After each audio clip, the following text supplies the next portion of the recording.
না জানাং। মানুষের টাকা পয়সা হয়ে গেলেই মানুষ কি চায় বলুন তো? যে আমি যেখানে যেখানে যাব আমার পিছন পিছন যেন 14টা লোক ঘুরে বেড়ায়, নয় কি?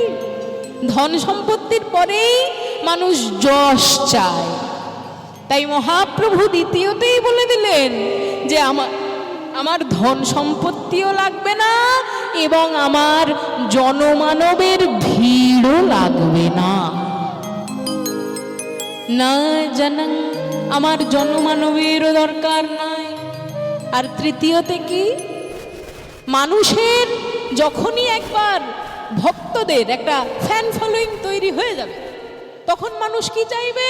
যে আমার ফ্যান ফলোয়িং যারা রয়েছে তারা যেন আমার কথা শুনে চলে।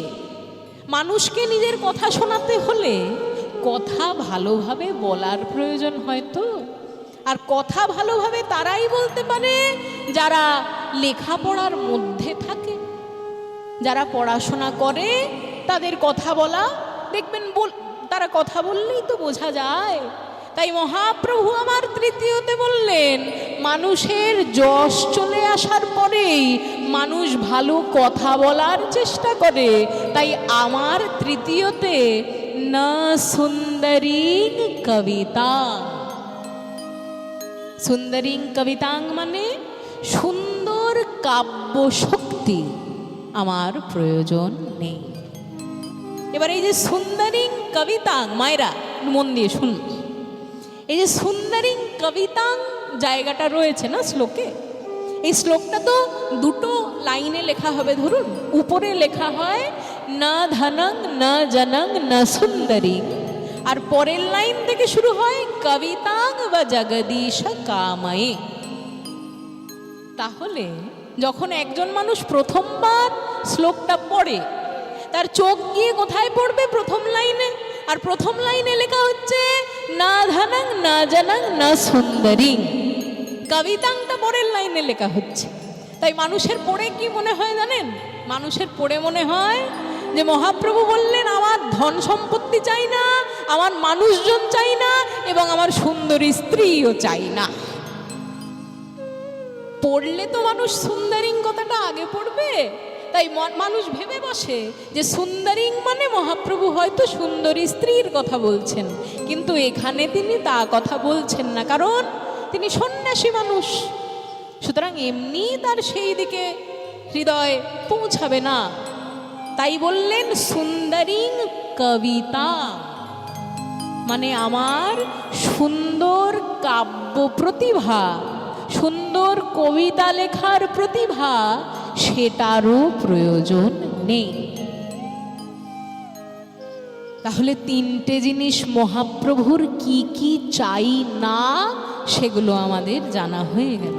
তাহলে মহাপ্রভুর চাই কি এবার বলব। মহাপ্রভু বললেন যে হে গোবিন্দ, তোমার চরণে সাধারণ মানুষ যা চায়, ধন সম্পত্তি জনমানব কাব্য শক্তি, তিনটির একটি জিনিসও আমার চাই না প্রভু। কিন্তু একটি জিনিস আমি চাই, এ পৃথিবীতে আমি যতবার জন্মগ্রহণ করি না কেন, জন্ম জন্মান্তরে গোবিন্দের চরণে যেন আমরা পরা ভক্তি লাভ করি।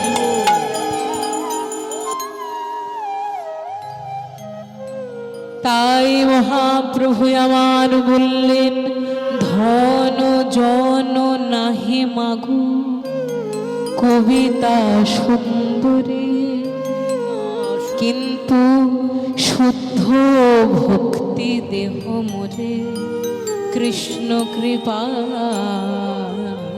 করে।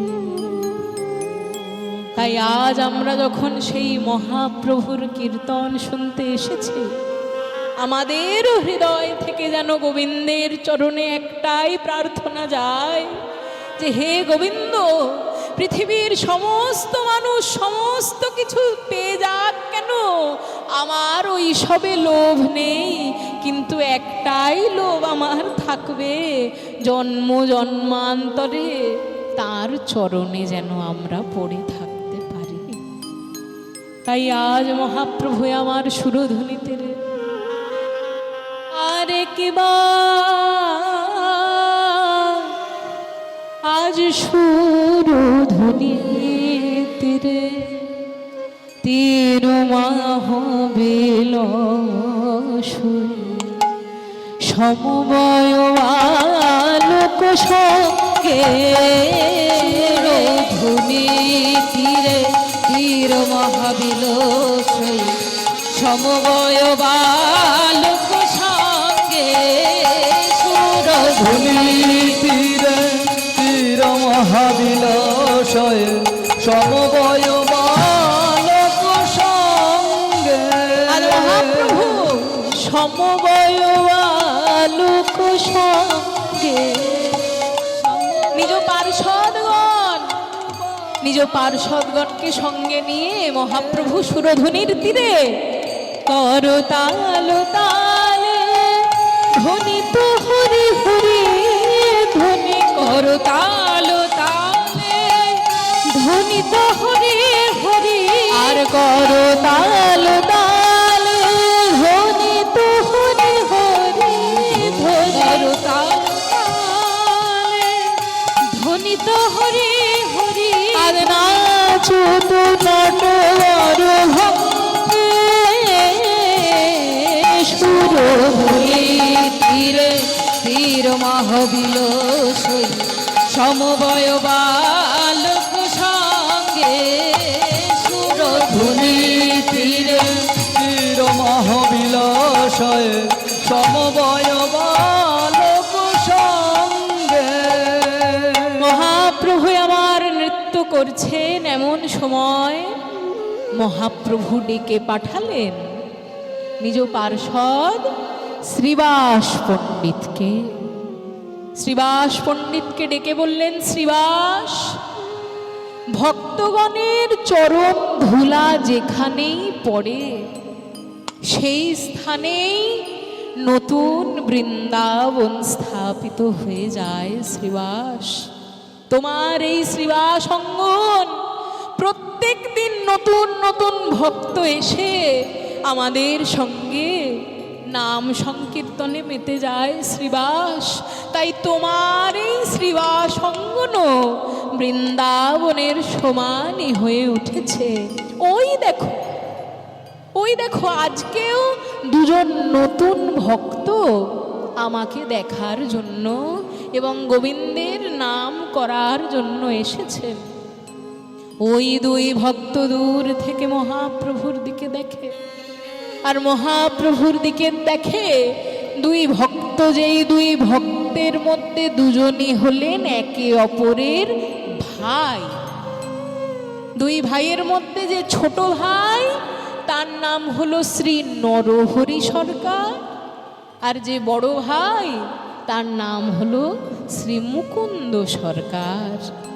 নরহরি সরকার দাদাকে ডেকে বলছে, ও দাদা, বলি ওই দেখো সুদূর বর্ধমান জেলা থেকে নদিয়া অবধি আমরা যাকে দেখার জন্য এলাম ওই তো আমার গোরাই নাচে, ওই তো আমার গোরাই নাচে, ওই তো আমার গোরাই নাচে, ওই তো আমার গোরাই নাচে। আর ভক্তগণ সঙ্গে লয়ে ওই তো আমার গোরাই, ভক্তগণ সঙ্গে লয়ে ওই তো আমার গোরাই।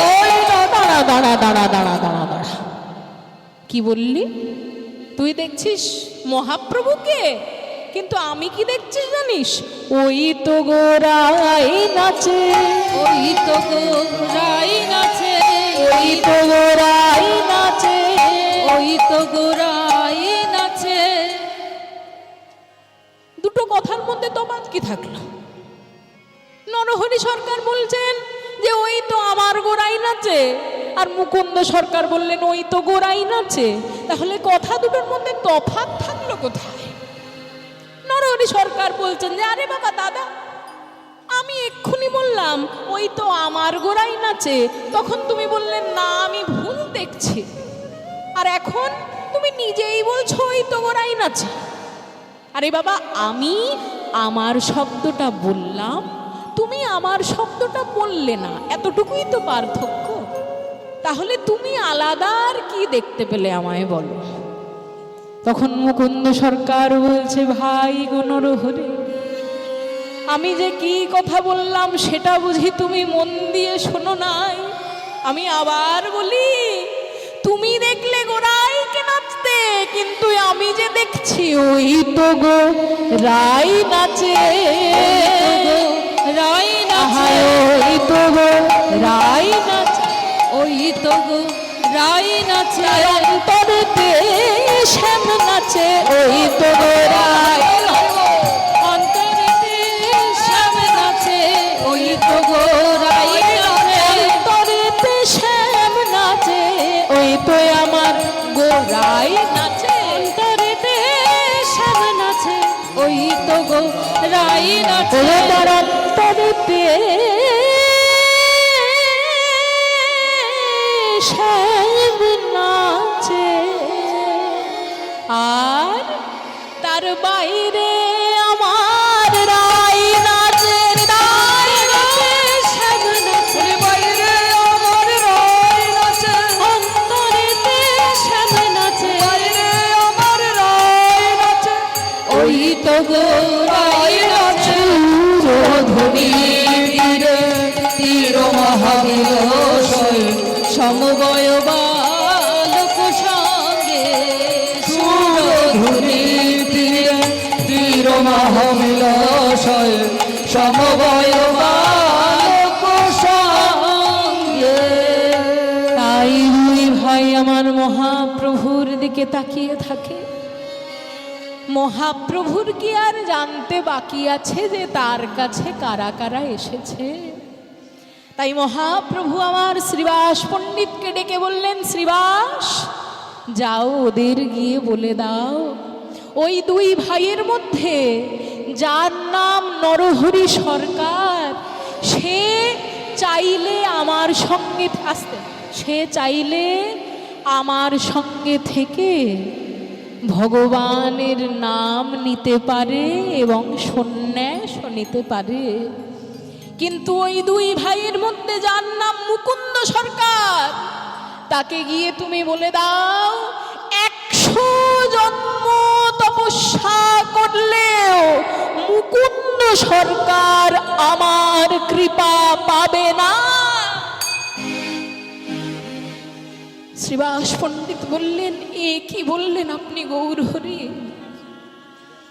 সবাই যে বলে যে আপনি নাকি দয়ার ঠাকুর, কিন্তু দয়ার ঠাকুর যদি আপনি হন, তাহলে যে আপনার কৃপা থেকে কেউ বঞ্চিত থাকে না প্রভু।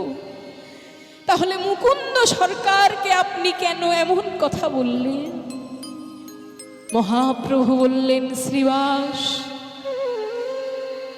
আমি যে কথা তোমায় বললাম সেই কথা তুমি একবার মুকুন্দকে জানিয়ে দেখো, তারপর তুমি বুঝতে পারবে আমি সে কথা কেন বলেছি। তাই শ্রীবাস পণ্ডিত এসে প্রথমে নরহরি সরকারের কাছে গেলেন। নরহরি সরকারকে গিয়ে বললেন, আপনার নাম নরহরি, আপনার প্রতি মহাপ্রভু বলে পাঠিয়েছেন যে আপনি চাইলে অবশ্যই মহাপ্রভুর সঙ্গে থেকে হরিনাম সংকীর্তন করতে পারেন। কিন্তু হে মুকুন্দ সরকার, আপনার প্রতি মহাপ্রভু বলে পাঠিয়েছেন, আপনার প্রতি মহাপ্রভু বলে পাঠিয়েছেন যে আপনার প্রতি মহাপ্রভু বলে পাঠিয়েছেন যে 100 জন্ম তপস্যা করলেও আপনি মহাপ্রভুর কৃপা পাবেন না।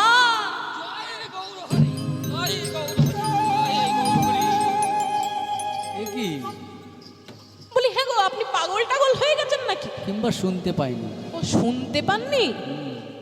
মনে হচ্ছে। তখন মুকুন্দ সরকার বলছেন, না না ভাই, আমি শুনতে পেয়েছি। তাহলে আপনি এরকম ধেই করে নাচছেন? আরে বাবা, মহাপ্রভু যদি আমায় বলতেন যে আমি মহাপ্রভুর কৃপা পাবো না, আমি গিয়ে গঙ্গায় ডুব দিয়ে আত্মহত্যা করতাম। আর আপনি কৃপা করবেন না জেনেও দেই দেই করে নাচছেন।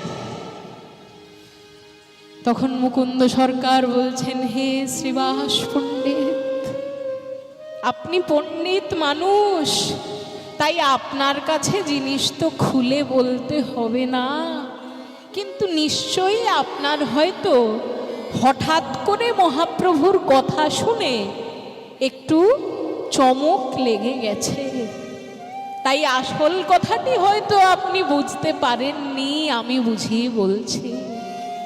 হে শ্রীবাস পণ্ডিত, পাগলও আমি হইনি, আর আমি কানে বধিরও হয়ে যাইনি, কিন্তু মহাপ্রভু আমার বড় দয়াময়, মহাপ্রভু আমার বড় দয়াময়, তাই বললেন 100 জন্মেও কৃপা পাবো না।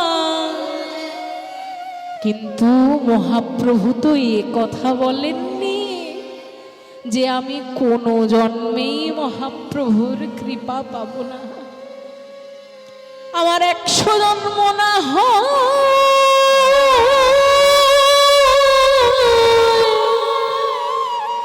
প্রভুর কৃপা না পেয়ে কেঁদে কেঁদে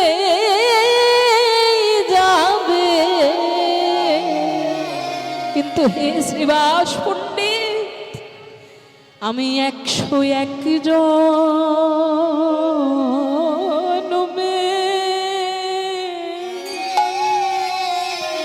আমি তার কৃপা পাবো। 101 জন্মে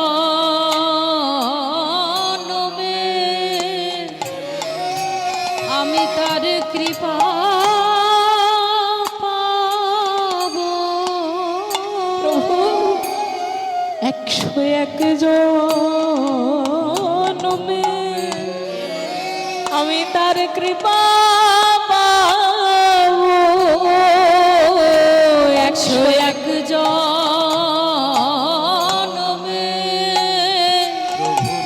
আমি তার কৃপা পাবো। হায় আমার 100 জন্ম, আমার 100 জন্ম না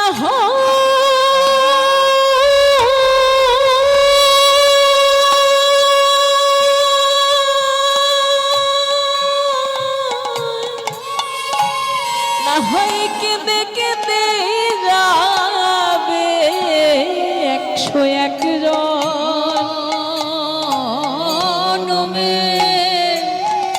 আমি তার কৃপা পাবো।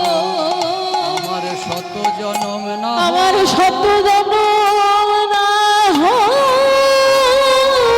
কেঁদে কেঁদে যাবে 101 জন্মে আমি তার কৃপা পাবো। আমার 100 জন্ম না হয় কেঁদে কেঁদে যাবে, বলি হা গৌর কৃপা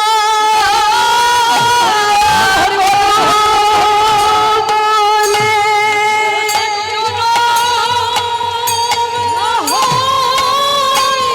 কেঁদে কেঁদে যাবে। হা গৌর কৃপা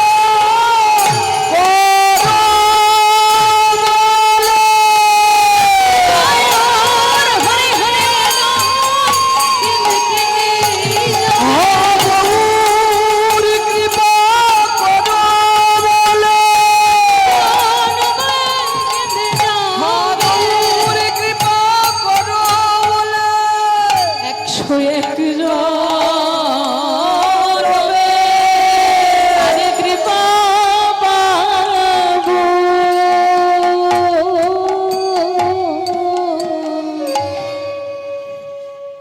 যেই না একবার মুকুন্দ সরকার এই কথা বলেছেন, অমনি মহাপ্রভু আমার শ্রীবাস অঙ্গন ছেড়ে সোজা এসে মুকুন্দ সরকারকে আলিঙ্গন করে বসলেন। আর মহাপ্রভু আমার যেই একবার মুকুন্দ সরকারকে জড়িয়েছেন মায়েরা, যে মুকুন্দ সরকার এতক্ষণ মহাপ্রভুর কৃপায় 101 জন্মে পাবে বলে নৃত্য করেছিল, সেই মুকুন্দ সরকার মহাপ্রভুর আলিঙ্গন পাওয়ার পরে আজকে হা গৌরাঙ্গ বলে কেঁদে উঠলে। মহাপ্রভু বললেন, মুকুন্দ, মুকুন্দ, শ্রীবাস যখন তোমায় এসে বলল যে আমি 100 জন্মে তোমায় কৃপা করব না, তুমি নৃত্য করে উঠলে মুকুন্দ। আর আমি এখন নিজে এসে তোমায় জড়িয়ে ধরলাম, আর তারপরেও তুমি আমার নাম নিয়ে কাঁদছো। তুমি কেন কাঁদছো মুকুন্দ, আমায় বলো একবার। মুকুন্দ সরকার বললেন, হে মহাপ্রভু, আমি কেন কাঁদছি জানেন প্রভু? আপনার তো না জানা বলে কিছু থাকে না প্রভু, তবু আপনাকে সব খুলে বলতে হয়। তবে আমি বলি, আপনি আমাকে যে এসে এক্ষুনি আলিঙ্গন করলেন, প্রভু আপনি তো তাকেই আলিঙ্গন করেন যাকে আপনি ভালোবাসেন। আর হে প্রভু, যুগ যুগান্তর ধরে যে আমি দেখে এসছি, যাকেই আপনি সব থেকে বেশি ভালোবেসেছেন, তাকেই যে সব থেকে বেশি ব্যথা দিয়েছেন প্রভু। সত্য যুগে প্রহ্লাদকে ভালোবেসে নিজের কাছে নেবেন ভেবেছিলেন, প্রহ্লাদকে ভালোবেসেছিলেন, সেই প্রহ্লাদের উপর হিরণ্যকশিপুর কতই না অত্যাচার হয়েছে। ত্রেতা যুগে আপনি যখন রামচন্দ্র রূপে এলেন, সীতা দেবীকে কতই না ভালোবাসলেন, কিন্তু সীতা দেবীকেও যে আপনি কত কষ্ট দিয়েছেন প্রভু। আর দাপুর যুগে যখন আপনি গোবিন্দ রূপে নেমে এলেন, রাধা রানীকে কতই না ভালোবাসলেন, কিন্তু সেই রাধা রানীকেও তো আপনার জন্য শত শত বৎসর ক্রন্দন করতে হলো প্রভু। তাই আমি ভাবছি, আপনার আমার প্রতি যে অহৈতুকী কৃপা, আপনার আমার প্রতি যে অহৈতুকী ভালোবাসা, আমি ভাবছি সেই ভালোবাসার পিছনেও নিশ্চয়ই আপনি আমায় কোনো বড় দুঃখই দিতে চলেছে। তাই সেই দুঃখের ভবিষ্যৎ চিন্তা করে আমার আজকে ক্রন্দন। প্রভু আপনি কি তবে আমাকেও কোনো কষ্ট দিতে চলেছেন প্রভু? মহাপ্রভু বললেন, হে মুকুন্দ সরকার, আমি যদি কোনো ভক্তকে কষ্ট দিই মুকুন্দ, জানবে সেই কষ্টের মধ্যেও তার কিছু লাভই থাকবে। তোমায় আমি কষ্ট দেব না মুকুন্দ, কিন্তু একটা কথা আমি তোমায় বলতে চাই। তুমি তো হলে একজন চিকিৎসক, কাজেই তুমি যদি তোমার গ্রাম ছেড়ে আমার সঙ্গে সারা জীবন হরিনাম করো, তাহলে তোমার গ্রামের লোকেদের চিকিৎসার কি হবে বলো মুকুন্দ? তোমার গ্রামের লোকেরা যে চিকিৎসা না পেয়ে মারা যাবে মুকুন্দ, সে কাজ কি আমি করতে পারি? শুধু তাই নয়, তোমার বাড়িতে যে গোপীনাথের সেবা রয়েছে, তুমি যদি না থাকো তাহলে সেই গোপীনাথের সেবা কে করবে মুকুন্দ? তাই বলি, ফিরে যাও, তুমি ফিরে যাও আবার শ্রীখণ্ডে, ফিরে যাও, ফিরে যাও, ফিরে যাও শ্রীখণ্ডে, ফিরে যাও,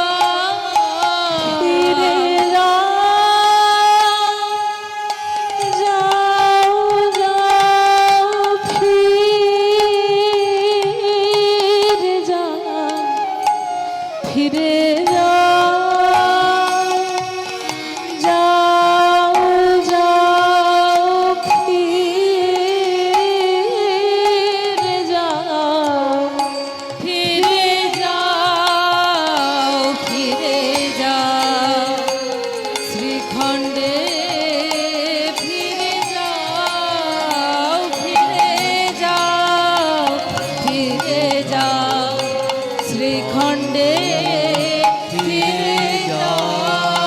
তাই মহাপ্রভুর আজ্ঞা পাইয়া আজ মুকুন্দ চলিল। মহাপ্রভুর আজ্ঞা পাইয়া মুকুন্দ চলিল। শ্রীখণ্ড গ্রামেতে আসে উপনীত হল। শ্রীখণ্ড গ্রামেতে আসি উপনীত হল। বলে বলো হরি নাম, বলে বলে হরি নাম। পথে যেতে যেতে যার দিকেই দেখে তাকেই বলে, ভাই গো, এই যুগে, এই কলিযুগে নাম বিনা যে আর কোনো গতি নাই ভাই, তাই আমার সঙ্গে একবার বলো দেখি। বলি ভজ শ্রীকৃষ্ণ, কহ শ্রীকৃষ্ণ, লহ শ্রীকৃষ্ণের নাম রে। ভজ শ্রীকৃষ্ণ, কহ শ্রীকৃষ্ণ, লহ শ্রীকৃষ্ণের নাম রে। ভজ শ্রীকৃষ্ণ, কহ শ্রীকৃষ্ণ, লহ শ্রীকৃষ্ণের নাম ভজে রে। জনা শ্রীকৃষ্ণ হরে, সে হয় আমার প্রাণ দে। যেই জনা শ্রীকৃষ্ণ ভজে, সে হয় আমার প্রাণ রে। একবার ভজ শ্রীকৃষ্ণ, কহ শ্রীকৃষ্ণ, শ্রীকৃষ্ণের নাম রে। ভজ শ্রীকৃষ্ণ, কহ শ্রীকৃষ্ণ, কহ শ্রীকৃষ্ণের নাম রে। বলছি মায়েরা, কিন্তু মহাপ্রভুর কাছ থেকে তিনি যখন একবার আজ্ঞা নিয়ে এলেন, মহাপ্রভু কি বলেছেন? জীবের দ্বারে দ্বারে গিয়া চরণে ধরিয়া, দ্বারে দাঁড়ে গিয়া জীবের চরণে ধরিয়া, তুমি হরি নাম বিলাও। ফিরে যাও, ফিরে যাও, শ্রীখণ্ডে ফিরে যাও, ফিরে যাও, ফিরে যাও, শ্রীখণ্ডে ফিরে যাও। তাই পথে যেতে যেতে ভক্তদেরকে বলে যে, হে ভক্তগণ, শ্রী গোবিন্দের নাম নিয়ে তো আমরা কীর্তন করবই, কিন্তু যে প্রভুর জন্য এমন সুন্দর কৃষ্ণ নাম আমরা পেলাম, সেই প্রভুর নাম কি আমরা একবার নেব না? তাই সবাই আমার সঙ্গে গান দেখে একবার ভজ গৌরাঙ্গ, কহ গৌরাঙ্গ, লহ গৌরাঙ্গের নাম রে। ভজ গৌরাঙ্গ, কহ গৌরাঙ্গ, লহ গৌরাঙ্গের নাম রে। ভজে জনগৌরাঙ্গ ভজে, সে হয় আমার প্রাণ দে। জন গৌরাঙ্গ ভজে, সে হয় আমার প্রাণ রে। একবার ভজ গৌরাঙ্গ, কহ গৌরাঙ্গ,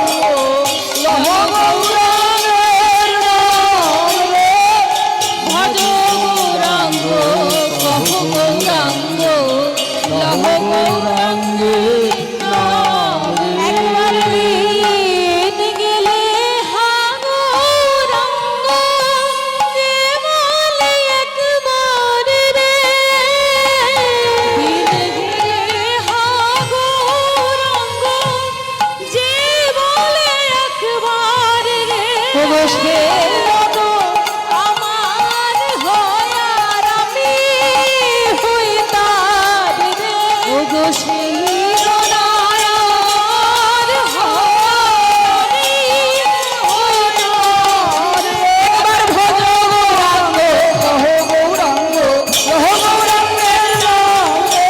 কহ গৌরাঙ্গ কহ গৌরাঙ্গ কহ গৌরাঙ্গের নাম রে। শ্রী গুরু প্রেমানন্দে নিতাই গৌর হরি হরি।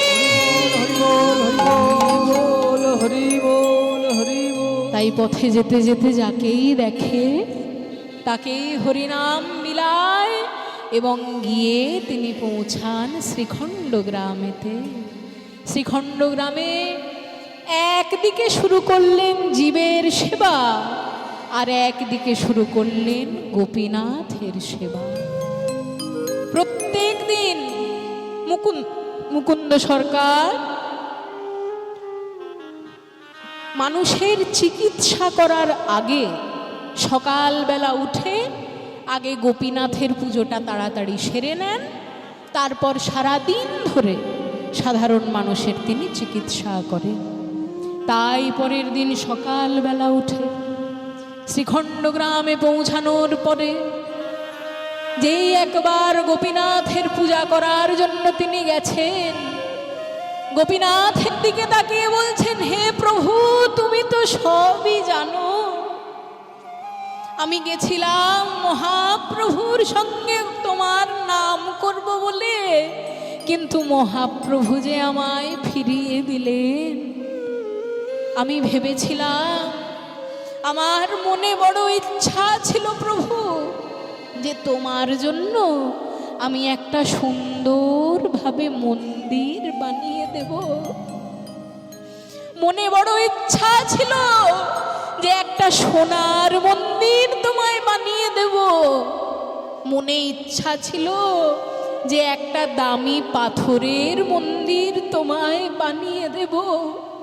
কিন্তু হে প্রভু, সাধারণ মানুষের চিকিৎসা যে আমি বিনামূল্যে করে থাকি এবং যদি কারোর কাছ থেকে মূল্য নিই তাতে যে খুব কষ্টে সংসার চলে প্রভু। টাকা করি যে আমার নেই, আমি তোমায় দামি মন্দির বানিয়ে দেব কেমন করে? কিন্তু দামি মন্দির আমি যখন বানাতে পারিনি প্রভু, একটা মন্দির আমি তোমার জন্য বানিয়ে রেখেছি, যে মন্দিরে আমি অন্য কাউকে আসতে দিই না। সেই মন্দির কোথায় আছে জানো? সেই মন্দির বাইরে কোথাও তুমি পাবে না প্রভু। আমার তৈরি মন্দির আমার ভিতরেই রয়েছে। একবার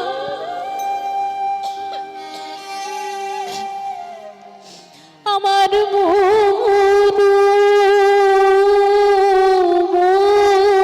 মন্দিরে ওগো মদন মোহন তুমি দাঁড়াবে না কে গো আসিয়া আমার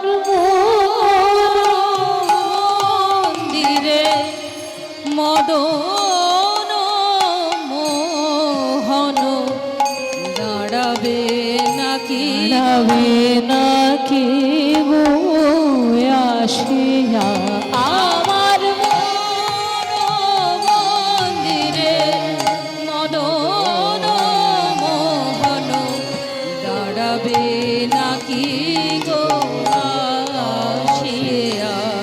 আমি তব নাম লই ভাসি আঁখে নিরে, তব নাম লয়ে ভাসি আখি নিরে, তব নাম লই ভাসি আঁখে নিরে, তব নাম লয়ে ভাসি আখি নিরে।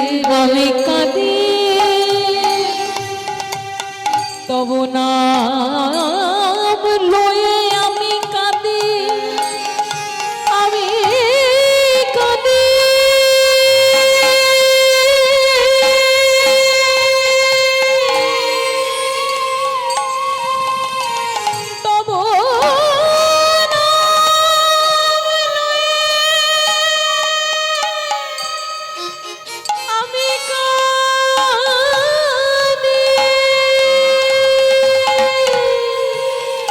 প্রভু নাম লয়ে আমি কাঁদি, তা যে আর কেউ জানে না।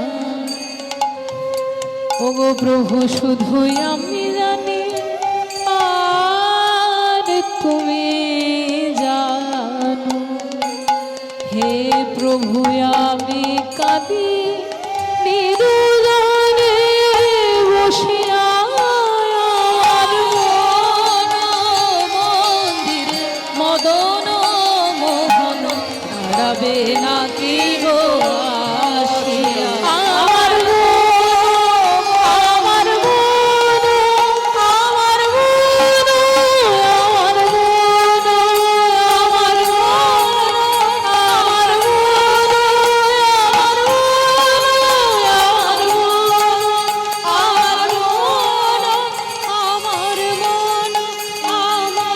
মন্দিরে মদন মোহন দাঁড়াবে নাকি গো আসিয়া। আমার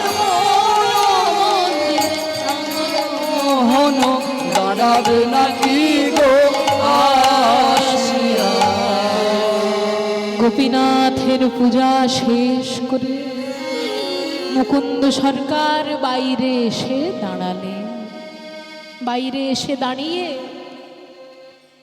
সবার আগেই সবাইকে জিজ্ঞাসা করলেন, ওগো ভাইয়েরা, তোমরা যারা যারা আমার কাছে চিকিৎসা করানোর জন্য এসেছো, তাদের মধ্যে কারা একেবারেই টাকা দিতে পারবে না, তারা হাত তোলো দেখি।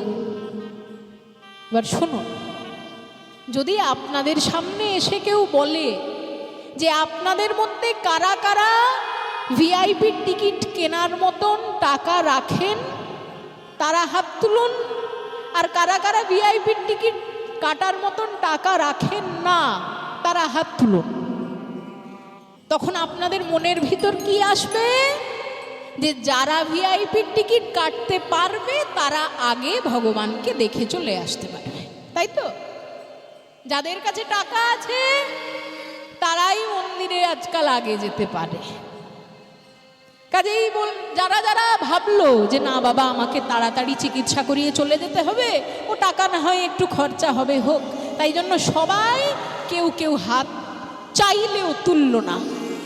যেহেতু বলেছেন যে কারা টাকা দিতে পারবে না হাত তোলো, তাই তারা সবাই ভাবলো যারা টাকা দিতে পারবে না তাদেরকে হয়তো সবার শেষের জন্য রেখে দেবে, তাই আমি বাবা হাত তুলব না, আমি হাত নামিয়ে রাখি। সবার মধ্যে একজন মাত্র হাত তুলেছে যে টাকা দিতে পারবে না। তাহলে সবাই ভাবলো ওই দেখ ওই দেখ, ওই ফকির বাবাকে মনে হয় সবার শেষে চিকিৎসা করতে হবে রে, আমরা তাড়াতাড়ি চিকিৎসা করে বেরিয়ে যাব। সেই সময় মুকুন্দ সরকার বললেন, ভাইয়েরা, যারা আমার কাছে চিকিৎসা করানোর জন্য এসেছো, কিছু মনে করো না। আমার জন্য চিকিৎসাটা প্রথমে হলো একটা সেবা, তারপর অর্থ ছাড়া তো আমার পরিবার চলবে না, তাই অর্থ আমাকে নিতেই হবে। কিন্তু তার আগে যেখান থেকে আমি অর্থ নিতে পারবো না, যার চিকিৎসা আমি শুধুমাত্র সেবা করার জন্য করব, সেই বিনামূল্যে যে চিকিৎসা করাবে আমি তার চিকিৎসাই সবার আগে করব। তখন যিনি হাত তুলেছিলেন সেই ফকির বাবা চেঁচাতে চেঁচাতে এসে মুকুন্দ সরকারের পায়ের কাছে একেবারে লুটিয়ে পড়লেন। বললেন, হে কবিরাজ মশাই, কবিরাজ মশাই, তাড়াতাড়ি আপনি আমার দিকে একবার দেখুন। গত 2 সপ্তাহ ধরে আমার পেটের ব্যামো চলছে, এত পেটে ব্যথা, সারা বাংলার চিকিৎসকের কাছে গেছি, কেউ চিকিৎসা করতে পারছে না। আপনার প্রচুর নাম শুনেছি, তাই দয়া করে আপনি আমার পেটের চিকিৎসা তাড়াতাড়ি করে দিন। তখন মুকুন্দ সরকার বললেন, ফকির বাবা, চিন্তা আপনাকে করতে হবে না। আপনি এক কাজ করুন, আপনি নিজের উপরের জামাটা খুলে একবার মাটিতে শুয়ে পড়ুন দেখি। কি বললেন? জামা খুলে মাটিতে শোবো?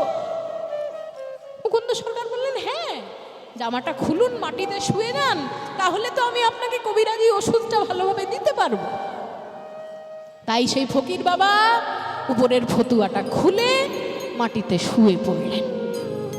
যেই একবার মাটিতে শুয়ে পড়েছে, শুয়ে পড়ার পরেই মুকুন্দ সরকারকে বললেন, কবিরাজ মশাই, আপনার এই মাটিতে কি কোনো ওষুধ দেওয়া আছে? কারণ যে পেটের ব্যথা এতদিন ধরে কেউ সারাতে পারছিল না, আপনার মাটিতে শোয়ার সঙ্গে সঙ্গেই অর্ধেক ব্যথা যে আমার সেরে গেল। মুকুন্দ সরকার বললেন, না না, কবিরাজি ওষুধ তো অন্য কাউকে দিতে গিয়ে হয়তো মাটিতে একটু পড়ে গেছিল, এই নিন আসল ওষুধটা, এবার খেয়ে নিন। জয় শ্রী গৌর হরি, জয় শ্রী গৌর হরি, জয় শ্রী গৌর হরি। যেই একবার ওষুধ খাইয়ে দিয়েছে, অমনি ফকির বাবা লাফিয়ে উঠে একেবারে বলেন, হ্যাঁ গো মুকুন্দ কবিরাজ, আপনার এক দাগ ওষুধে আমার 3 সপ্তাহের পেটের ব্যথা একেবারে সেরে গেল কি করে? এতদিন ধরে এত চিকিৎসক আমাকে এত এত ওষুধ খাওয়ালো, আজ পর্যন্ত কেউ পেটের ব্যথা ঠিক করতে পারলো না, আর তোমার একটা ওষুধেই আমার সমস্ত পেটের ব্যথা চলে গেল? না না না, এত বড় চিকিৎসক তুমি যদি হয়েছ, তাহলে তোমাকে তো শ্রীখণ্ড গ্রামে ফেলে রাখা যাবে না, কালকেই তুমি আমার সঙ্গে রাজধানী গৌড়ে যাবে। তখন মুকুন্দ সরকার হেসে ফেলে, বলছেন, বলেন কি ফকির বাবা, আমি আপনার সঙ্গে গৌড়ে যাব? সংসার পাতি সমস্ত কিছু ছেড়ে দিয়ে আমি আপনার সঙ্গে পথে পথে ঘুরে বেড়াবো, এই কি আমার কাজ হবে? তা করলে কি হবে ফকির বাবা? কিন্তু আপনার মনে হয়েছে এটাই বড় কথা, আমি আপনার সঙ্গে কি আর গৌড়ে যেতে পারি? কে আপনি? আপনি কোথায় কোথায় ঘুরে বেড়াবেন, আমিও আপনার সঙ্গে কি ওরকম ভাবে ঘুরে ঘুরে বেড়াতে পারবো? তখন সেই ফকির বাবা বললে, মুকুন্দ কবিরাজ, আর তো তোমার কাছে পরিচয় গোপন করে কোনো লাভ আমার হবে না। আমি আমার মন্ত্রীদের কাছে শুনেছিলাম যে শ্রীখণ্ড গ্রামে নাকি মুকুন্দ সরকার বলে একজন চিকিৎসক রয়েছেন, যিনি নাকি খুব ভালো চিকিৎসক, কিন্তু গরিব দুঃখীদের চিকিৎসা তিনি নাকি বিনামূল্যে করেন। আমার বিশ্বাস হয়নি, আমার বিশ্বাস হয়নি, তাই আমি এসে নিজে পরীক্ষা করতে চেয়েছিলাম, আর এসে দেখলাম সত্যি তাই। বিনামূল্যে তুমি আমার চিকিৎসা যখন করে দিয়েছো, আর আমার চিকিৎসা যখন হয়েই গেছে, আর আমি তোমার কাছে পরিচয় গোপন করব না। আমি কোনো ফকির টকির নই, আমি হলাম সারা বাংলার নবাব আলাউদ্দিন হুসেন শাহ।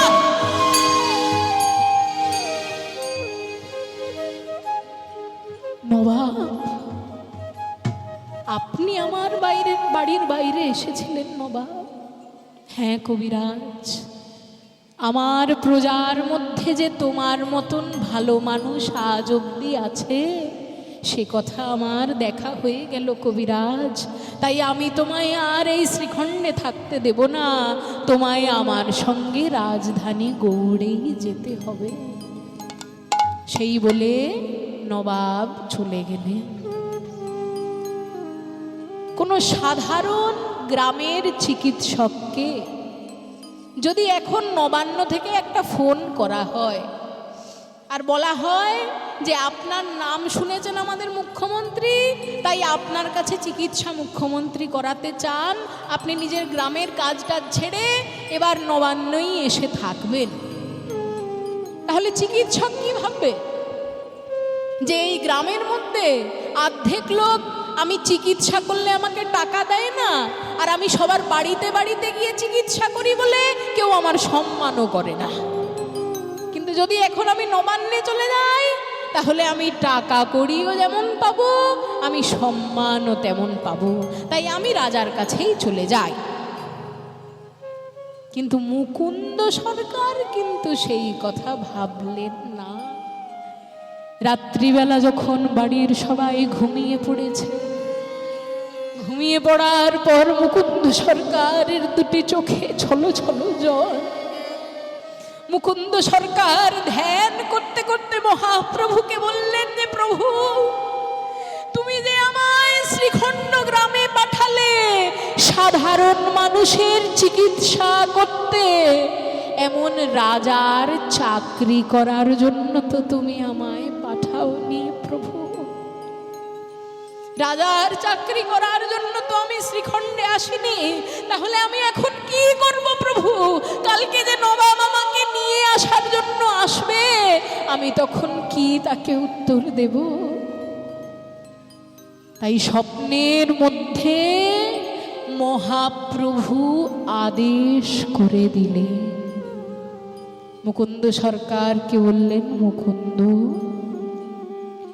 গোবিন্দের ভক্তের উপর থেকে গোবিন্দের কৃপা কখনো যায় না। গোবিন্দ যদি চেয়েছেন তুমি শ্রীখণ্ডের থেকে গৌড়ে যাবে, তাহলে গোবিন্দ যখন আবার চাইবেন তুমি গৌড় থেকে আবার শ্রীখণ্ডেই ফিরে আসবে। চিন্তা করো না, কালকে তুমি নবাবের সঙ্গে রাজধানীতেই চলে যাও।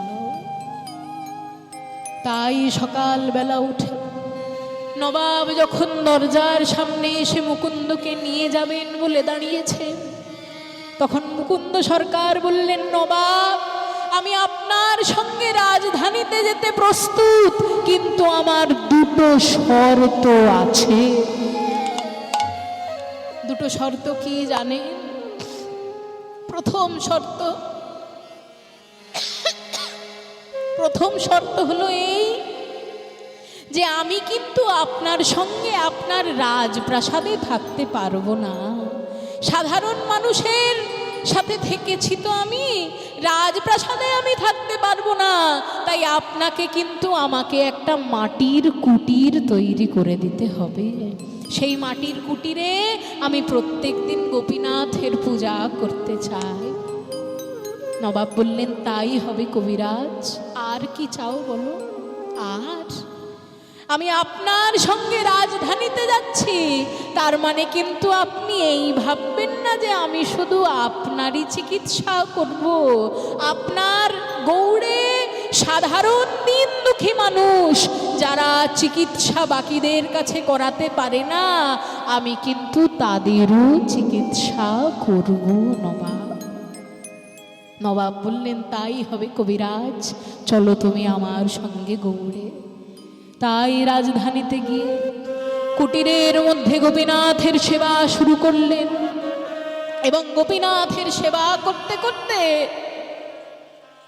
তিনি নিজের পূর্বের ভাবে বিভাবিত হয়ে যেতেন। এই মুকুন্দ সরকার তো আসলে পূর্বজন্মে ছিলেন বৃন্দাবনেরই গোপী। তাই মনে মনে চিন্তা করলেন যে না, আমি আমার গোপীনাথকে একবার ভালোভাবে নিজের হাতেই সাজাবো।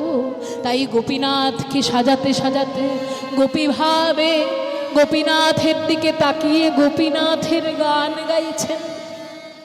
বলি পরাণ সখী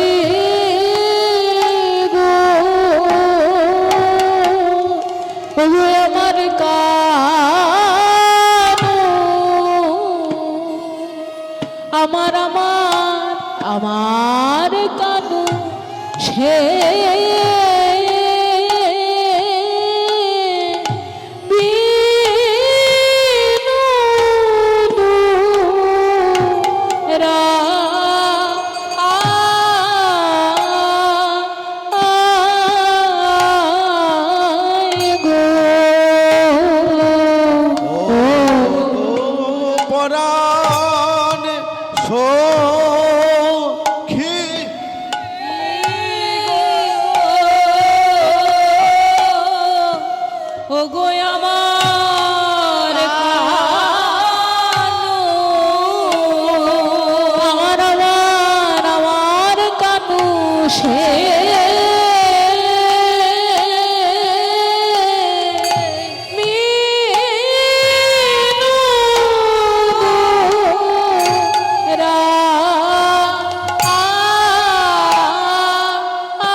তোদের কাছে বলি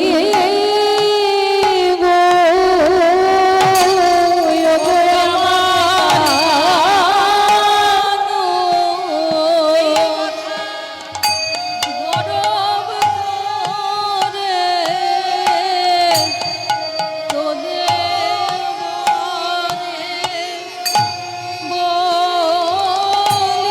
ওই রূপ দেখে কে ধইরা গো,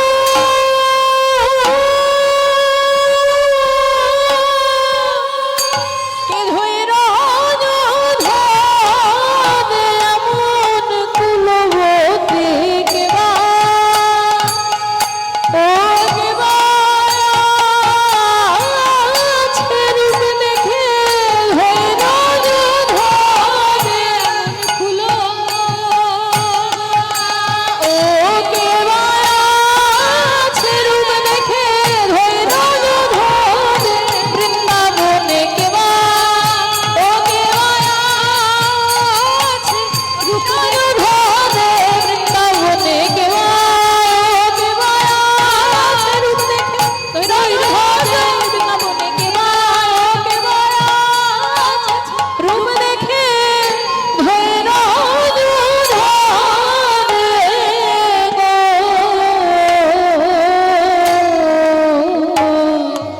ওগো বরা সখী গো, ওগো আমার কানু সে বিনোদ,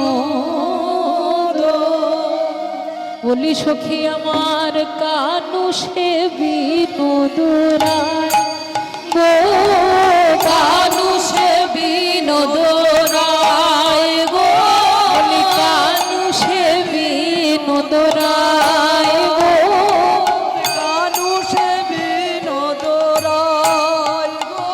কথা গরম করে বলতে পারি কানু সে বিনোদ রায়, গর্ব করে বলতে পারি কানু সে বিনোদ রায় গো। পদটি এমন সুন্দর পদ যে পদে গোবিন্দের মাথা থেকে চরণ অবধি বর্ণনা করা আছে। মাথা থেকে চরণ মানে কেমন? মাথায় সবার উপরে কি থাকে মায়েরা? মাথার মানে মানুষের শরীরের সবার উপরে কি থাকে? সবার উপরে কেশ। তাহলে তার বিনোদ চিকুরে বিনোদ বরিহা, বিনোদ চিকুরে বিনোদ বরিহা, বিনোদ চিকুরে বিনোদ বরিহা, বিনোদ চিকুরে বিনোদ বরিহা, উড়িছে বিনোদ গায়ে, ও বরিহা উড়িছে বিনোদ গায়ে, ও বরিহা উড়িছে বিনোদ গায়ে, ও বরিহা উড়িছে বিনোদ গায়ে গো, আহা কানু সে বিনোদ রায় গো, কানু সে বিনোদ রায়। বিনোদ চিকুরে বিনোদ বরিহা, চিকুর মানে চুল আর বরিহা মানে, বরিহা শব্দটা সংস্কৃতে বলা হয় না বরহা পীড়ম নট বর বপুঃ কর্ণयो কর্ণিকারম, বরহা পীড়ম, বরহা মানে হলো ময়ূরের পালক। তাহলে তার চিকুর মানে চুলের উপরে ময়ূরের পালক দিয়ে একটা চূড়া তৈরি করা আছে। তারপর কি আছে? ও তার বিনোদ কপালে বিনোদ তিলক বিনোদ বিনোদ সাজে গো, বিনোদ কপালে বিনোদ তিলক বিনোদ বিনোদ সাজে গো, আর বিনোদ ধরে বিনোদ মুরলি, বিনোদ ধরে বিনোদ মুরলি, বিনোদ ধরে বিনোদ মুরলি, বিনোদ ধরে বিনোদ মুরলি। মুরলি রব যেই একবার গোবিন্দ আমার করতে লাগলেন,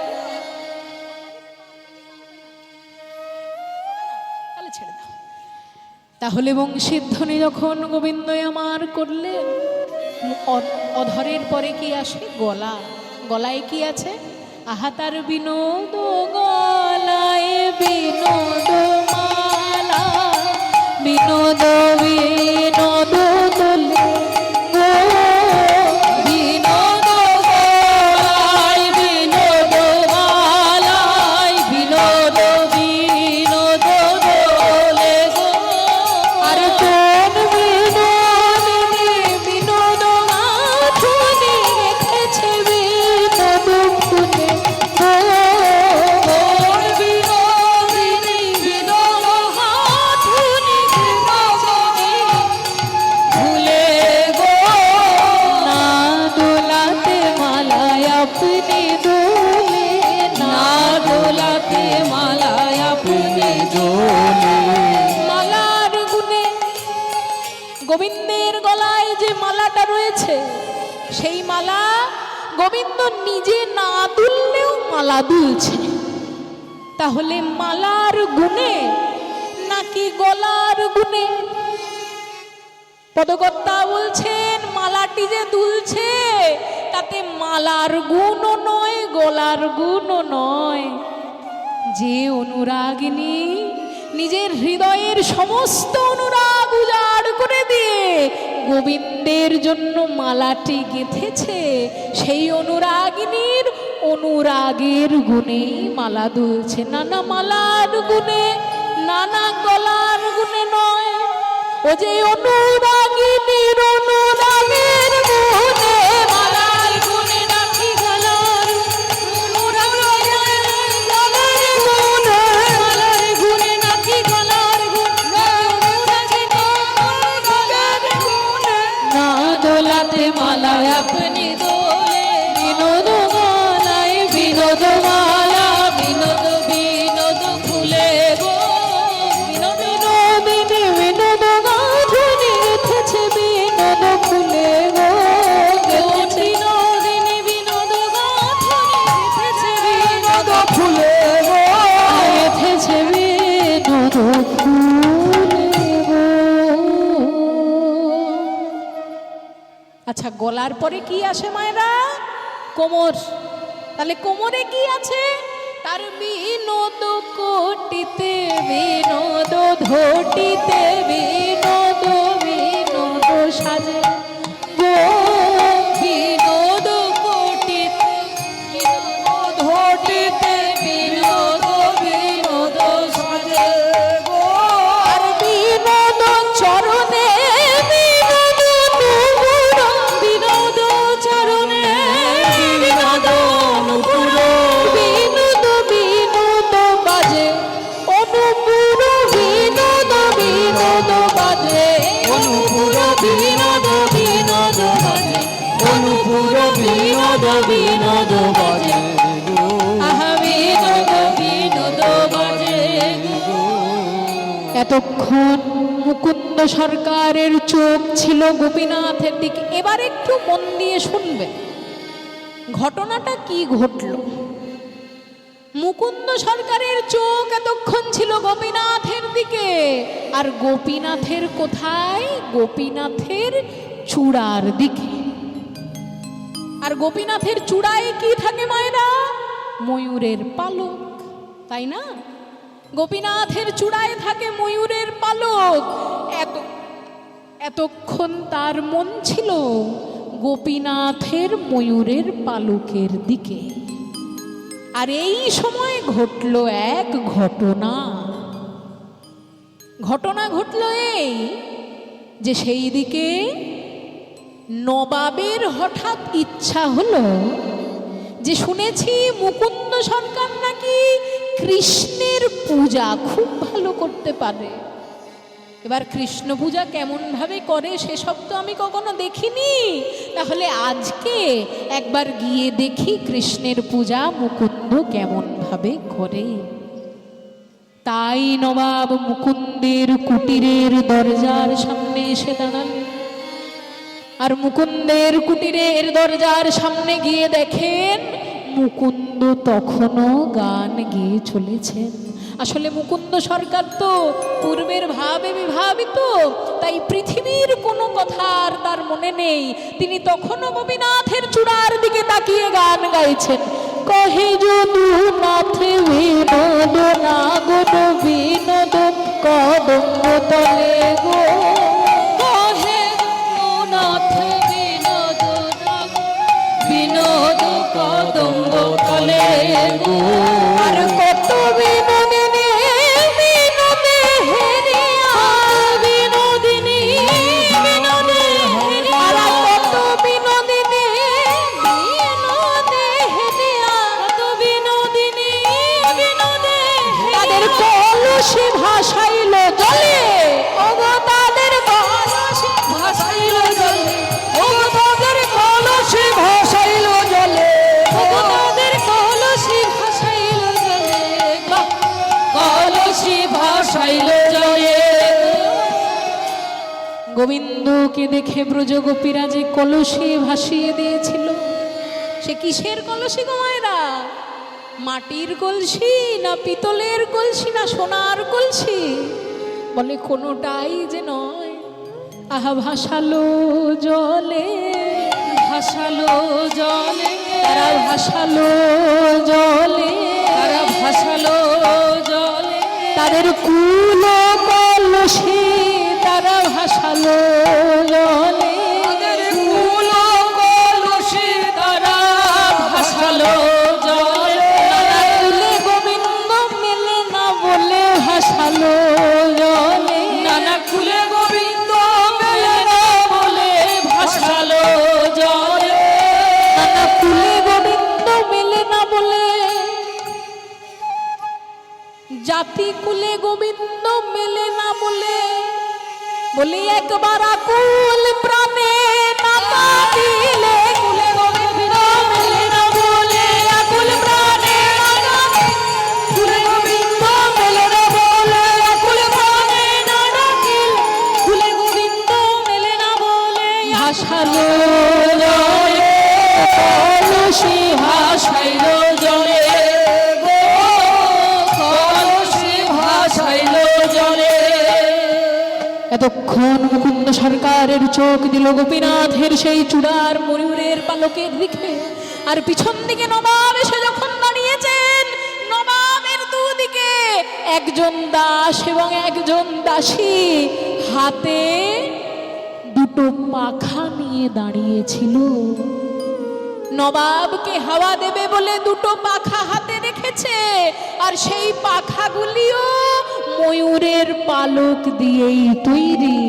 এমন সময় নবাব হুঙ্কারে ডেকে উঠলেন মুকুন্দ সরকারকে, মুকুন্দ!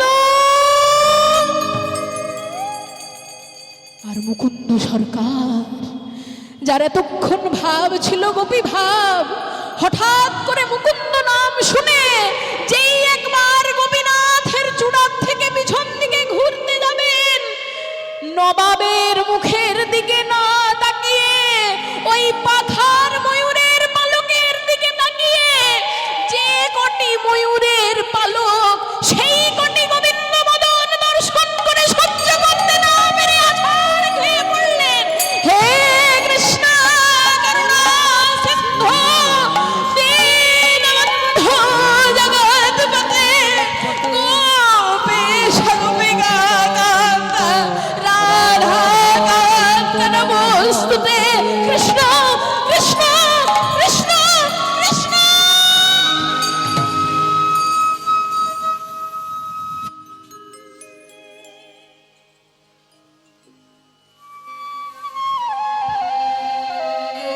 ওগো কে আছো?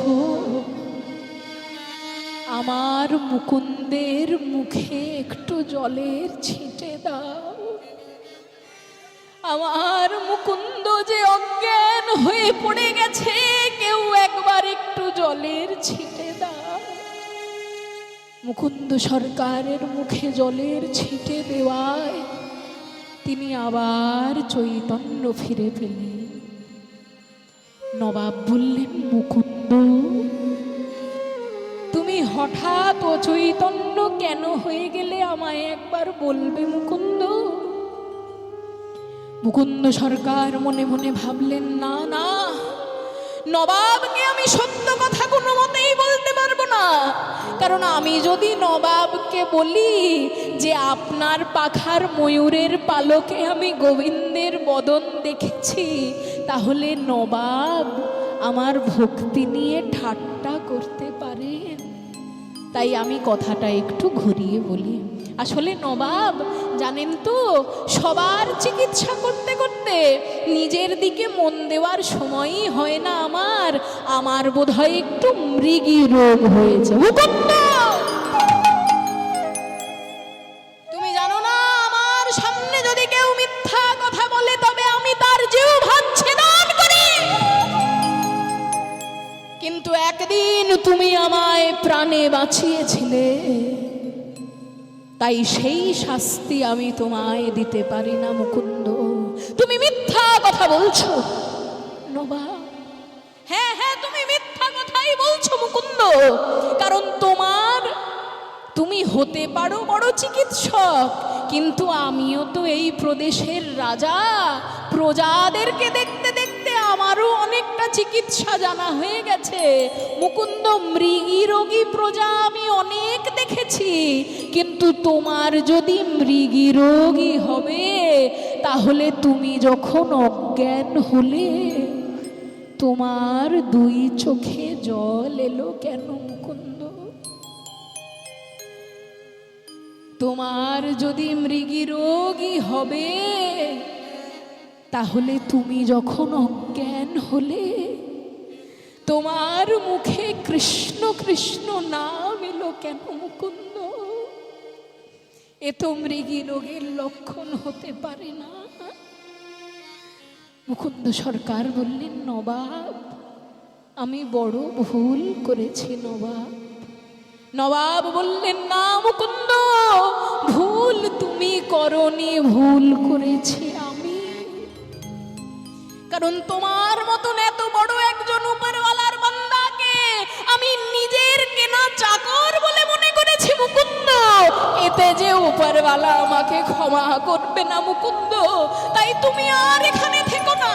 আমি বুঝতে পেরেছি তোমার অসুবিধা, তোমায় আর এখানে থাকতে হবে না মুকুন্দ। তুমি আবার তোমার গ্রাম শ্রীখণ্ডেই ফিরে যাও। শুধু এই নবাবের যদি কখনো কিছু চিকিৎসার প্রয়োজন পড়ে, যেন একবার একটু আমায় দেখে যেও মুকুন্দ। মায়েরা, সেই যে বলেছিলাম না, মহাপ্রভু বলেছিলেন স্বপ্নাদেশে যে গোবিন্দের ভক্তের উপর থেকে গোবিন্দের কৃপা কখনো যায় না। মহাপ্রভু বলেছিলেন না, গোবিন্দের ইচ্ছা হলে তুমি আবার ফিরে আসবে। তাই গোবিন্দের ইচ্ছায় আবার শ্রীখণ্ড গ্রামে তিনি ফিরে এলেন। শ্রীখণ্ড গ্রামে ফিরে আসার পথে যাকেই দেখে তাকেই বলে, ভাই, আমার মহাপ্রভুর জন্যই আমার আজ যত কিছু ভালো সব হয়েছে। তাই একবার সবাই মিলে প্রেমানন্দে মেতে হরি বলো, হরি নামের বন্যা যে এলো। প্রেমানন্দে মেতে হরি বলো, হরি নামের বন্যা যে এলো। প্রেমানন্দে মেতে হরি বলো, হরি নামের বন্যা যে এলো। প্রেমানন্দে মেতে হরি বলো, হরি নামের বন্যা যে এলো। প্রেমানন্দে মেতে হরি বলো, হরি নামের বন্যা যে এলো। এমন বন্যা দেখি নাই মানুষ শুকনাতে তলায়। বন্যা দেখি নাই মানুষ শুকনাতে তলায়। বলে, মায়েরা, আপনাদের তো বাড়ির কাছেই গঙ্গা নাকি? খুব বেশি দূরে তো গঙ্গা নয়। তা দূরে যদি গঙ্গা না হয়, তাহলে আপনারা তো নিশ্চয়ই বন্যা টন্যার খবর অনেক পান, যে পাশের দিক থেকে সমস্ত কিছু ভেসে ভেসে যাচ্ছে। তা বন্যা তো আমরা জীবনে অনেক দেখলাম, কিন্তু এমন বন্যা কি কখনো দেখেছেন যে বন্যায় জল কোথাও দেখা যায় না, কিন্তু মানুষ ডুবে যাচ্ছে। সেই বন্যা যদি দেখতে হয়, একবার নিজেদের দিকেই তাকিয়ে দেখুন। কত শত লোকেরাই না এসেছেন গোবিন্দের নাম শোনার জন্য, কোথাও জল নেই, কিন্তু সবাই গোবিন্দের নামেই কেমন ডুবে গেছে।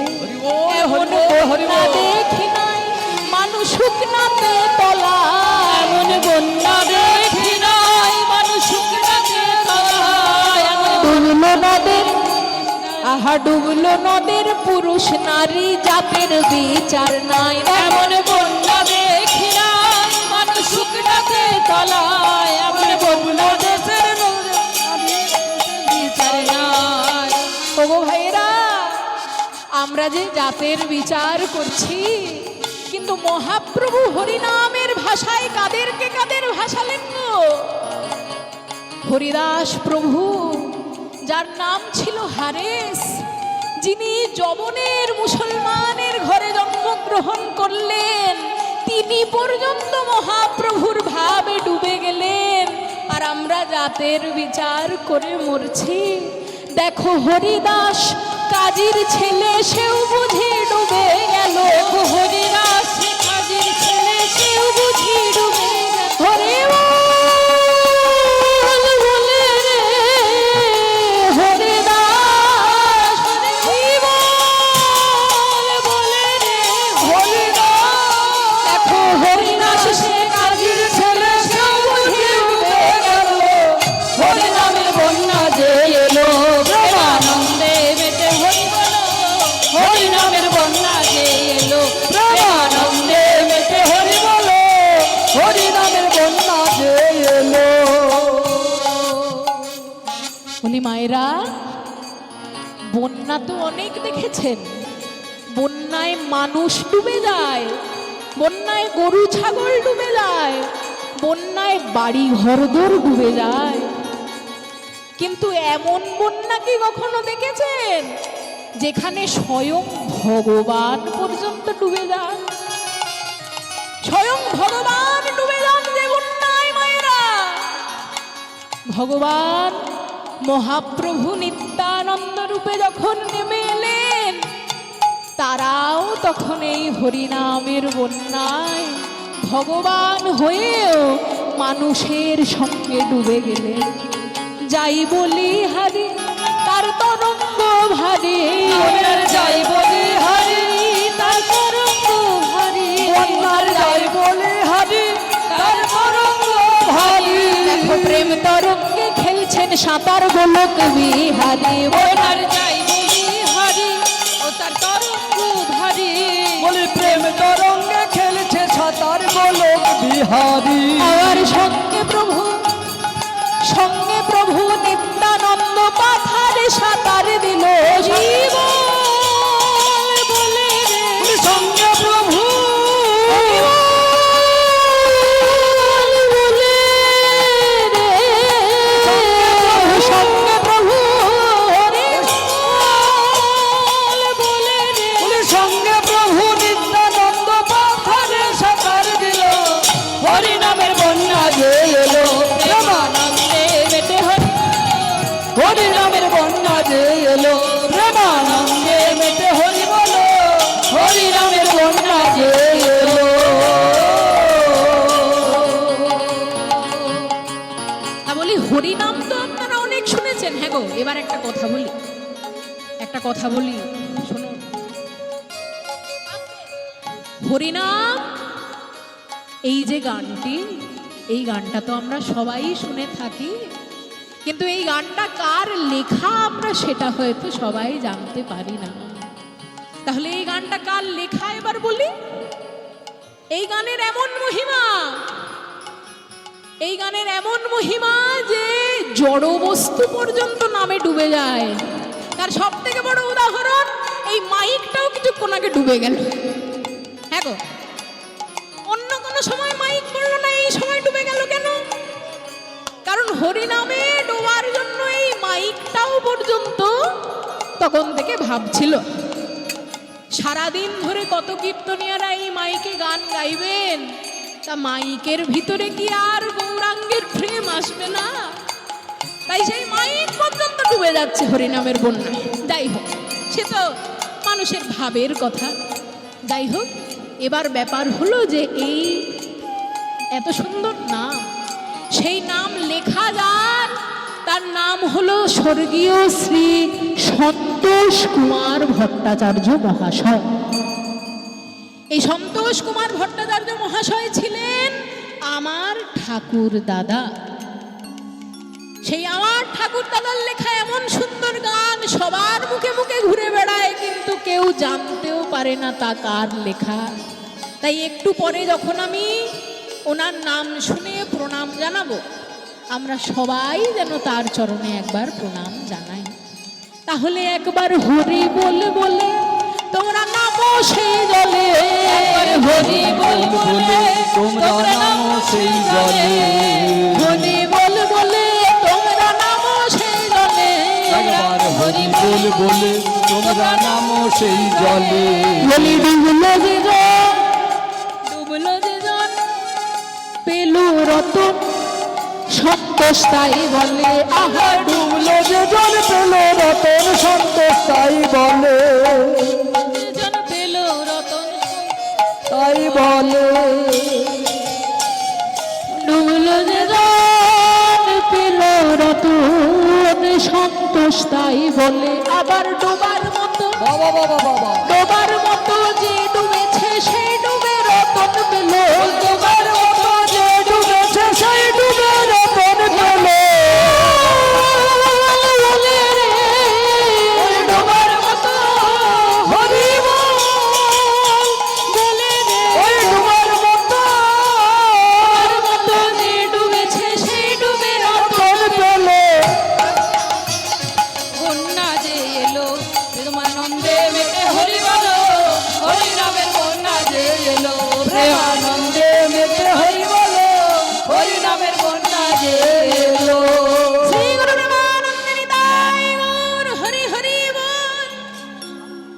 তাই মুকুন্দ সরকার যে পথেই যায় সেই পথেই তাকে দিয়ে হরি নাম গাওয়াতে গাওয়াতে যায়। আর যেতে যেতে করেন কি মহাপ্রভু আমার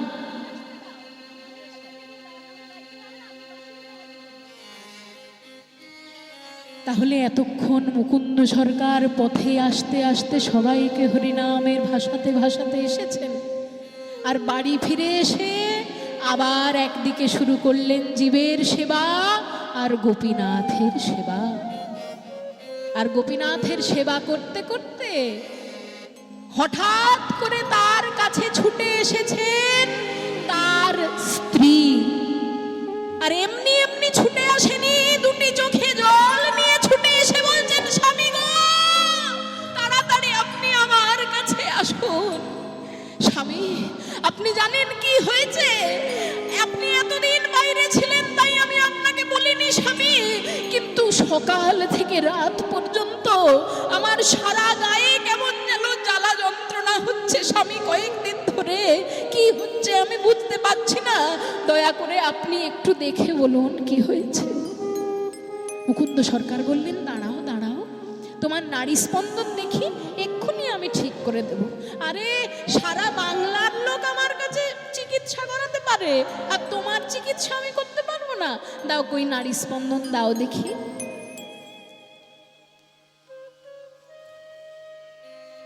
একি একি আমি তোমার নারী স্পন্দনে কোনো কিছু বুঝতে পারছি না কেন? কই দেখি তোমার নিঃশ্বাস দেখে। একি একি তোমার নিঃশ্বাসেও আমি কোনো কিছু করতে পারছি না কেন? তোমার নিঃশ্বাসেরও কিছু আমি বুঝতে পারলাম না, নারীতেও কিছু বুঝতে পারলাম না, তাহলে কি আমি চিকিৎসা শাস্ত্র ভুলেই গেলাম? হে প্রভু, সারা বাংলার লোকের চিকিৎসা যে মুকুন্দ কবিরাজ করে বেড়ায়, আজকে সেই মুকুন্দ কবিরাজ নিজের স্ত্রীর চিকিৎসাই করতে পারছে না, এই বলে মুকুন্দ সরকার নদিয়ায় ছুটে গেলেন।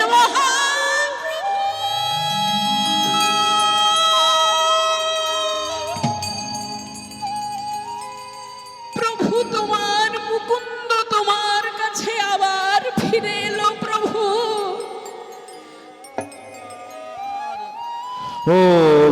মহাপ্রভু আমার,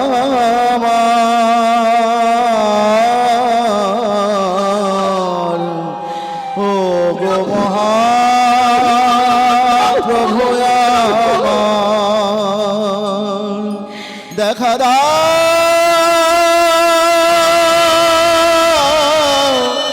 দেখা দাও, ও গো মহাপ্রভু আমার, দেখা দাও, দেখা দাও। প্রভু, তোমার মুকুন্দ আবার তোমার কাছে ফিরে এলো। তুমি তোমার মুকুন্দকে পাঠিয়েছিলে সবার চিকিৎসা করার জন্য। আজকে তোমার মুকুন্দ নিজের স্ত্রীর চিকিৎসাই করতে পারছে না প্রভু। সারাদিন ধরে সে ছটফট করছে। আমি কি করব আমায় বলুন। তাই মুকুন্দ সরকারের কাছে মহাপ্রভু এসে বললেন, মুকুন্দ, তুমি কথাটা কি বললে আরেকবার বলো দেখি। সারা বাংলার লোকের চিকিৎসা করে বেড়াচ্ছ তুমি মুকুন্দ। সারা বাংলার লোকের চিকিৎসা করতে করতে তোমার মধ্যেও একটা রোগ বাসা বেঁধেছে, তা তুমি জানতে পারোনি। তোমার আচ্ছা মাইকটা খারাপ হয়ে পড়ে গেল না।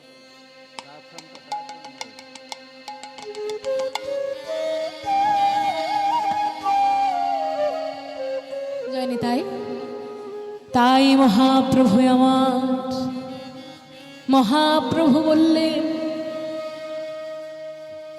কত সুন্দরভাবে আমাদের দাদা আমাদের সঙ্গে গান গাইছেন। আমাদের দলের মধ্যে আমরা তো সবসময়ই গান, একবার দলের সবার কথাটা জানিয়ে দিই। আমাদের ডান দিকে যিনি শ্রীখোলে আমার সঙ্গে সঙ্গত করছেন, তার নাম হলো শ্রী রাজদীপ মণ্ডল মহাশয়।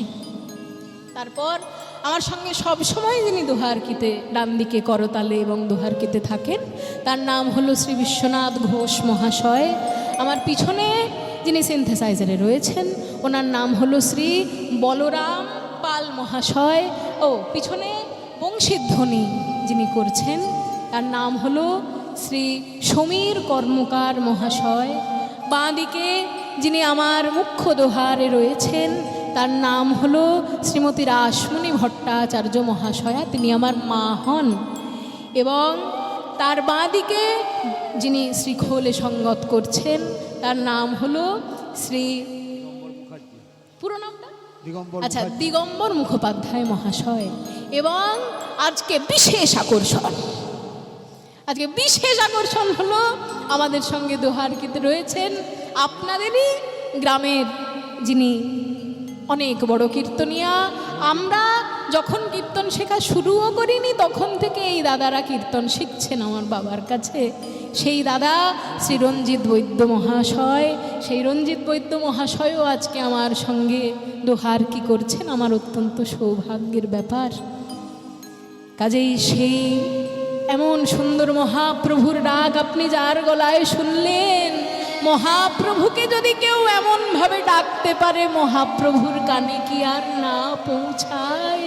মহাপ্রভু আমার মুকুন্দ সরকারকে বললেন, মুকুন্দ, সারা বাংলার লোকের চিকিৎসা করতে করতে নিজের চিকিৎসা করতেই তুমি ভুলে গেছো মুকুন্দ। তোমারও একটা রোগ হয়েছে যেটা আর কেউ না দেখতে পেলেও আমি দেখতে পাই। আর সেই রোগের নাম হলো অহংকার। সেই অহংকারের বশে তুমি বুঝতে পারোনি যে তোমার স্ত্রীর কি হয়েছে। এই নাও, আমার চর্বিত তাম্বুল নিয়ে যাও। এই চর্বিত তাম্বুল নিয়ে তুমি তোমার স্ত্রীকে যেই একবার খাওয়াবে, তোমার স্ত্রীর যে কি রোগ হয়েছে তুমি নিশ্চয়ই বুঝতে পারবে মুকুন্দ। তাই মহাপ্রভুর চর্বিত তাম্বুল প্রসাদ, তাম্বুল মানে পান, মহাপ্রভুর চর্বিত তাম্বুল প্রসাদ নিয়ে পথে যেতে যেতে মহাপ্রভুর নাম নিতে নিতে সবাইকে ডেকে বলে, ভাই আমার কাছে যে তোমরা ছুটে ছুটে আসো চিকিৎসার জন্য, কিন্তু এই বাংলার সব থেকে বড় চিকিৎসক যে আমার মহাপ্রভু, তার থেকে বড় চিকিৎসা আমিও করতে পারি না। মহাপ্রভু আমার করুণা সিন্ধু অবতার, গোরায় আমার করুণা সিন্ধু অবতার, গোরায় আমার করুণার সিন্ধু অবতার। চর্বিত তাম্বুল হাতে নিয়ে সে বলে, প্রভু আমার নিরুজনে গাথিয়া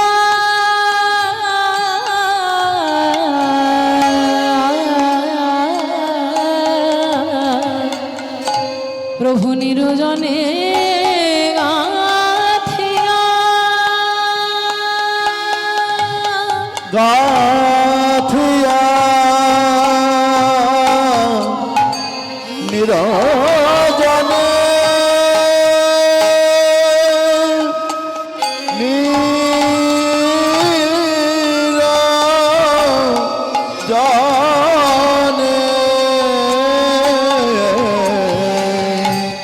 নিরজনে গাথিয়া গোরা বলে ওরে জীব তোরা পড়ে যা এই হরিনামের মালা,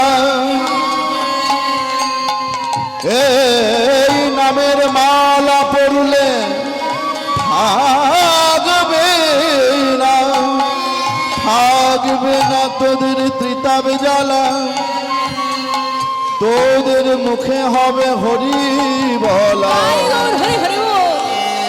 মুখে হবে হরি বলা, হরি বল, হরি বল, হরি হরি হরি। আমার নিরুজনে গাথিয়া প্রেম চিন্তা মণিমালা, জগজনে বরাউল হয়, গোরায় আমার করুণা সিন্ধু অবতার, গোরায় আমার করুণার সিন্ধু অবতার, গোরায় আমার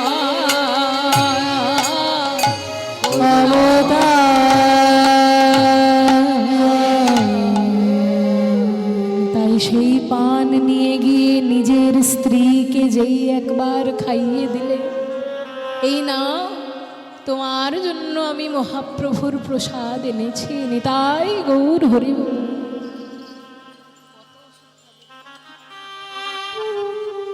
স্ত্রীকে ওষুধ খাইয়ে দেওয়ার পর স্ত্রীর জ্বালা যন্ত্রণা ঠিক হয়ে গেল। আর জ্বালা যন্ত্রণা ঠিক হওয়ার পরে মুকুন্দ কবিরাজ বুঝতে পারলেন স্ত্রীর কি হয়েছে। স্ত্রী আসলে হয়েছেন গর্ভবতী। এই গর্ভপূর্ণ হলো কবে?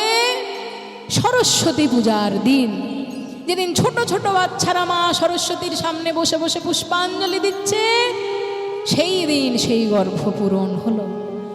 তাই ফুল তো আমাদের কাছে নেই, কিন্তু শাস্ত্রে বলেছে চিত্তাং প্রকল্পয়েৎ পুষ্পং। তাই আসুন আমরা নিজের মনগুলোকে ফুল মনে করে মা সরস্বতীর চরণে একবার প্রণাম জানাই। সবাই আমার সঙ্গে একটু পুষ্পাঞ্জলি দেবেন।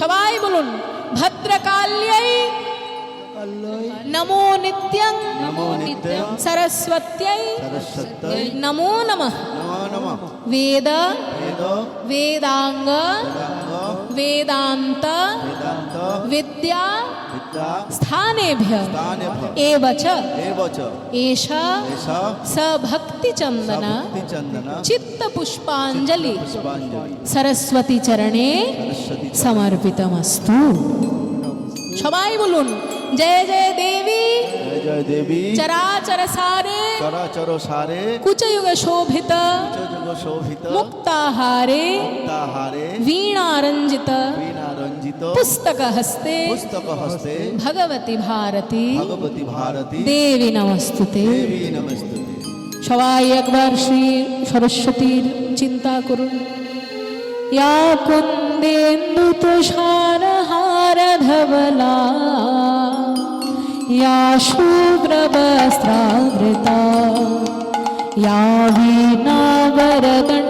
वीणावरदण्डमण्डितकरा या श्वेतपद्मासना या ब्रह्मच्युतशङ्कर प्रभृतिभिः देवै सदा वन्दिता सा मां पातु सरस्वती भगवती